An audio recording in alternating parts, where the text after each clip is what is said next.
What was the worst thing that occurred on a school trip, teachers? Story 1.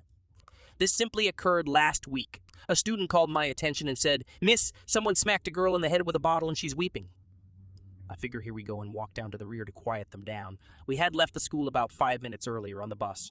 Students have gathered around and staring as I arrive, and sure enough, the girl is crying and clutching her hand to her head. Are you alright? Her palm was streaming with blood when she took it away from her head. She eventually arrived at the hospital after we turned the bus around. In conclusion, head injuries bleed profusely.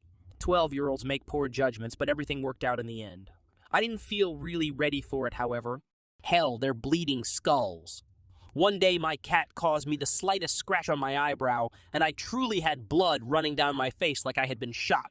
Second example, when we were ice skating, one of the pupils tripped, hit her chin on the ice, and then managed to get a skate blade in her face. She was able to shove her tongue into the hole in her and required several sutures. In story 3, I urged my pupils to show consideration for other road users, since some individuals choose to visit the nature center alone. One youngster attempted to pull on the assistant's dog when she saw a lady with it because she thought Mom would let me have it. It forced us to leave, and he made the whole trip miserable for everyone. Tale 4. The yearly DC trip was taken by my boyfriend's pupils who were also teachers. There were two 14-year-old boys who shared a room, and it seemed like there were 2 children in each motel room. The second boy was struck in the face by one of the lads after the other boy jerked off into a cushion. Similar narrative. DC vacation. A child came to the window after dropping a 2 in the bathtub. The same child, yes. It's more of a fact than a narrative. I adore 8th graders. Story 5. She's my old assistant teacher. We went on a field trip with the 6th grade to Philadelphia's Franklin Institute. Nice location. A type of centripetal force contraption that you could sit in and get swung about was one of the attractions at the time. Weak justification. But imagine a gravitron that has no walls or seats and is smaller and quicker. I looked it up on Google, but I can't locate the ride. I'm assuming something else was substituted for it. Apparently, one idiotic kid decided it would be amusing to demonstrate what happens when you unbuckle your seatbelt while driving normally. He was propelled out of the machine at a speed that was about half that of sound, breaking his fall only with his face. Broken glasses. Enormous concussion. Completely destroyed. The teacher in charge of the kids' group had to defend himself against claims that he could have somehow prevented such degree of idiocy as a result of a thorough inquiry. Regrettably, I wasn't there to see it, but I could hear the hit from across the room. Just a fascinating day. Tale 6. Students were traveling to a conference for a group that focused on leadership and service. Since CHAP, they were taken home early. Almost all of the children on the vacation were in a group chat when they discovered an orgy in one of the rooms that had been pre-planned. The storm was terrible. 7th story. I accompanied a group of students on a field trip to a scientific museum. I was in charge of 8 lads in this group. One of them disappears. The others are unable to tell me where he went when I question them. He goes away for around 10 minutes until a security officer from the center approaches me carrying him. "Is he one of yours?" the man queries, and commands the child to remove his bag. When I answer yes, there are probably $200 worth of stolen goods inside. He sat next to me for the remainder of the journey. Episode 8. I teach, but my story takes place when I was a little child, in the middle of the 1990s, and we were visiting a museum in London. And we're taking instructors on the train and the tube. Several pupils on the way back failed to board the tube before the automated doors closed, and the in-charge teacher just screamed, "Leds, I see you back at school," as loud as he could. Thereafter, we just left for home while the instructor stayed at the school. Sure enough, some 40 minutes after everyone else had returned, the last few students had turned. I would probably be dismissed as a teacher in 2019 and showed into a career-ending chasm if it occurred to me. 9. We invited the parent of our most difficult kid to join us on the kindergarten field trip as a chaperone. Her son was among the bunch. And a lovely, submissive girl. Jim and Shonda will be their name. Usually, the parents lead the student groups around the park while the instructors set up camp. After the parents complete each portion of the scavenger hunt, they bring us their cards so we may stamp them. When the zoo staffer originally brought Jim to us, he said that Jim was attempting to climb over something in the monkey exhibit. Fortunately, Jim was brought immediately to us since he was wearing a school shirt. His mother didn't pick up the phone when we contacted her. The mother appears about 15 minutes later and asks Jim, "How did you get in front of us?" A moment ago, we were strolling together. We, the instructors, clarified that. In actuality, the zoo ranger had brought Jim over after he had spent some time with us. Nothing substantive was said. From the mother once, she was asked to activate her phone. They fired once more. Jim had fallen into the fountain the second time they brought us. He was running and laughing, and it had taken several staff to catch up with him. The same procedure. Our call to Mom went unanswered. Jim had stopped, dripping with filthy fountain water. He didn't seem really bothered. It took 45 minutes for the mother to arrive. "Jim, how did you get in front of us again?" she repeated. A moment ago, we were strolling together. I was now watching Shonda. The girl's expression of complete astonishment that an adult was lying told it all. They left once again to make their way to the picnic spot. Yes, little Jim was returned by the zoo 3 times, the 3rd time by a policeman. Evidently, the zoo was keeping an eye on the comms. She released Jim and essentially left him behind the moment the mother disappeared from view. The mother received a penalty for failing to keep custody of her kid, as well as a 1-year exclusion from the zoo.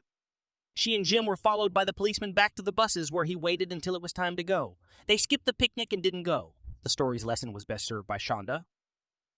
It makes sense why he is so awful that his mother won't even protect him when a tiger is around. Now in 4th grade, he is in a lot of trouble. Without individualized assistance from a member of the school staff, he is unable to participate on field trips. Tale 10. I brought 3 6th-grade groups, with students ranging in age from 11 to 12 to the Los Angeles County Museum of Art. We traveled an hour and a half to get there. Children and other teachers present. Yet I was permitted to operate my own vehicle since I was really pregnant. Despite the fact that it had been pouring, I arrived before the bus. I was there to guide the youngsters to the museum when they got off. I spotted a number of papers on the sidewalk as I started to go closer, the children exiting the buses, and I instantly realized they were a variety of really photography-based images. Before the children received an unexpected and wholly inappropriate sex education session, I paused to attempt to gather them up. We'd previously had a lengthy discussion on how to approach works of classical art, such as naked sculptures, with maturity. Oh God! Yet we weren't ready for the most seductive. Law offered a lot. However, the rain had glued the papers to the pavement, and when the chaperones and instructors saw the heavily pregnant teacher stooping on Wilshire Boulevard, they hurried to my rescue, followed by 100 students. Know how much I tried to wave them back. That was noteworthy. Story 11. Field excursions are different in Korea, where I teach English. There are usually no other guys. During the trip, the teacher is in charge of all 25 or so children in their homeroom class. So, a field trip typically consists of 8 classes of 25 pupils, each 200 children, and up to 10 chaperones if certain members of the office staff get along. I went to a large traditional market on one of my first journeys. It's a well-liked destination, and thousands of people frequent it constantly. As soon as our buses came, we all swarmed into the parking lot. "Get back here in an hour," the children were instructed over a loudspeaker.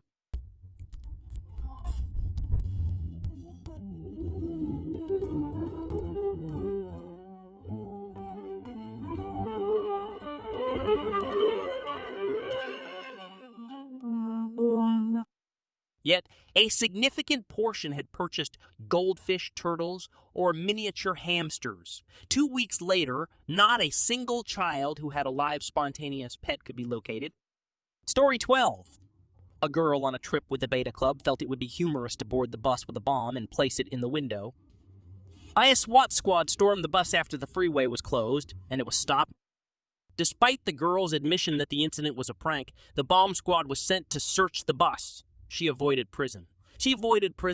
Somehow, she was also a well-liked cheerleader and avoided any sanctions from the school. Tale, no. 13. A group excursion to a college campus. A young guy once leaped out of a bus window as it was traveling down the freeway. He subsequently claimed that he no longer saw the sense in going on the college tour since he didn't want to attend or even apply to the same colleges as his long-term fiancée, who had broken up with him a few days before. Repeatedly denied ownership of it. Suicidal endeavor. His buddy joined forces and stood with him, and the rumor or narrative swiftly vanished. He suffered from some horrendous road rash, yet escaped vehicle accidents. I've always thought that it was an actual suicide attempt. Why would he even go on the tour if he didn't want to? Why enter a bus? He may have remained in school. This occurred a few years ago. He is okay. Lead bus driver on Story 14 band tour to Disney World was aware of a shortcut. 5 motor buses ended up lost in an orange orchard close to Orlando as a result of this. I have no clue how much harm we caused. Those large buses just weren't intended for the highways. Tale 15. While I was an AmeriCourse member, I worked as a tutor at a school where the summer before I joined, a popular 7th grader drowned on the class's end of year field trip to a lake in a state park. Lifeguards weren't on duty. He never surfaced from the lake where he was submerged in chest deep water. When his pals and the chaperones finally did locate him, it was already too late. The community where this school was located was very impoverished. The instructor said that problems at the school were improving, but that was a really difficult year for them with the kids. Tale 16 took place just before we boarded the bus. Several boys were playing about as my pupils waited for a while. They were given a warning to behave normally, but I briefly lost sight of them to get something from my postbox. The whole school, 1650 children, had to be evacuated to the parking lot where the bus was already waiting when they activated the fire alarm. My favorite morning was not that one. Story 17. Okay, not a teacher, but on the field trip my economics class had to New York City, one of my students attempted to purchase marijuana. It turned out that the man in the alleyway was an undercover. We belonged to the honors group. He was a cool young man. One day I was walking in the bitter cold to school when he offered to give me a ride. Don't recall what happened to him after that. He didn't graduate that year as far as I'm aware. Story 18. I had a professor from my undergraduate days who wasn't a teacher. Our history class visited a Civil War battleground. A wire fence and the sign were used to shut off one of the paths my professor intended to go on.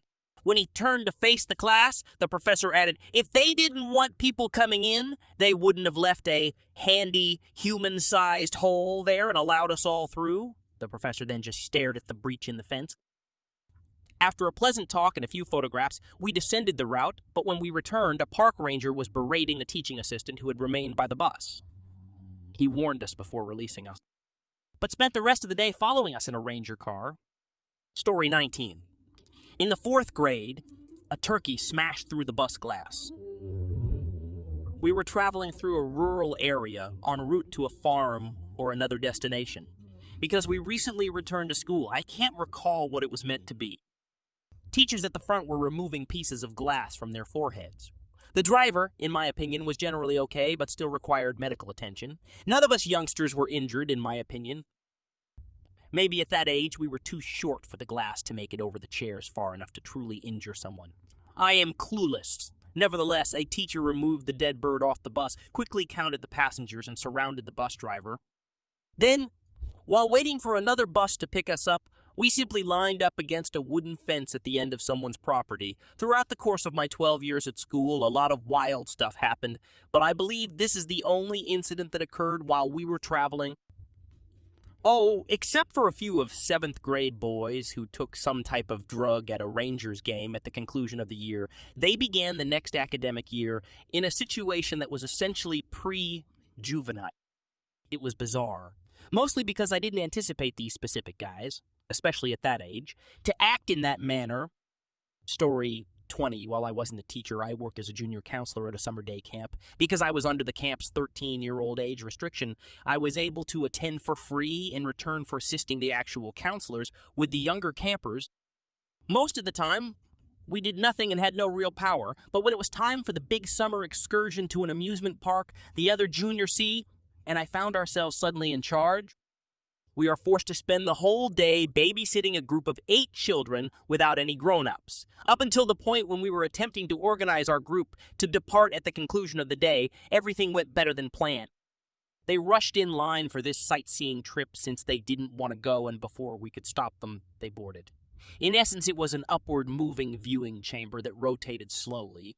A lofty tower briefly paused before descending once again. It became jammed around halfway down. So we anxiously searched for an actual adult to inform of what had transpired.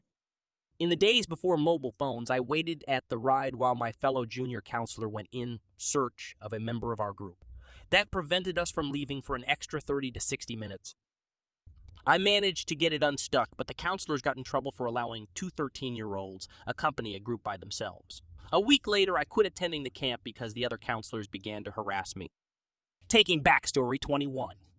During a school trip, I saw some of the worst things that children could do. Myself and my classmates were laid back. We didn't really make a mess of things. We could do no worse than to smoke a few joints and indulge in a few drinks and indulge in a few drinks. The professors truly enjoyed bringing our students on excursions, and nobody was wounded. We weren't the only students staying at the motel on one occasion. A distinct set of younger pupils from a different city was there. They were very noisy and annoying the first night, so we didn't even attempt to mingle with them. The hotel was utterly demolished. A couple doors were broken, and all of the alarms went off when people smoked in the rooms. Went into a hotel section that was reserved for approved guests, activating an even louder alarm and taking hard beverages. The next morning, we saw their professors in the hallway who were attempting to lay the responsibility for the whole damage, which, if memory serves, totaled somewhere about 30,000 euros. On our class. Yet the surveillance cameras showed that we were not guilty. After that, they were expelled from the hotel, and I'm still puzzled as to why nobody phoned. Because there was a ton of video that showed 14-year-old children cleaning the corridors. Tale 22. Well, so I'm not a teacher, but I did go to the movies once. My English teacher, who had a fatal citrus allergy, was one of the chaperones in the 8th grade. We all know where this is headed, I believe. While she was on the bus headed back to school, a child grabbed an orange, peeled it, and threw it at her with such force that orange juice splattered all over her clothing. I'm not sure whether it was intended as vengeance or not. Unfortunately, she begins experiencing an allergic response right away, so we had to stop by the side of the road and wait for an ambulance. After returning to school, the day is done. The school essentially asks students not to try to murder their professors via allergic reactions in a communication to parents, and that she was okay despite the fact that the student was expelled and we had a replacement instructor for 4 days. Story 23. My stepsister, who is 15, was seen handing a man money. They were both ordered to leave the bus after their Catholic school ski trip. She transferred to a nearby public high school and acquired the moniker Pro Job Girl. On a side note, my biological dad and stepmother divorced 2 years later. A new student enrolls at the school while I'm back in my hometown, 4 hours away, living with my mother. In addition, he was recounting the tale of the blub girl at our house. Tale 24 during the 5th grade class trip to the zoo. A famously misbehaving student drops a stick into the gorilla enclosure while touring the animal displays, landing close to an adult gorilla. The now enraged gorilla doesn't think twice before arming himself with the same stick and returning it to the youngster like a tomahawk. The boy's stick is shattered around his with a stick that breaks with a horrifying velocity and astounding accuracy. He falls, and chaos breaks out. Other gorillas show up and start to roar. Zoo workers begin to emerge. Zoo workers begin to emerge from hiding to investigate the gathering of scared youngsters. Now that they are aware of the situation, the orangutans on the opposite side of the route have started to prepare to help their gorilla companions. It's a two-sided conflict. Students are now dispersed around the whole display while gorillas and orangutans discharge volleys of poop. Primates of all kinds start their ominous babbling and wailing. The battle on the world of the apes is put an end by a zoo worker invasion of the monkey displays. The zoo has permanently prohibited the school from returning, and the child is on his way to the hospital for 5 stitches in his chin 30 minutes later.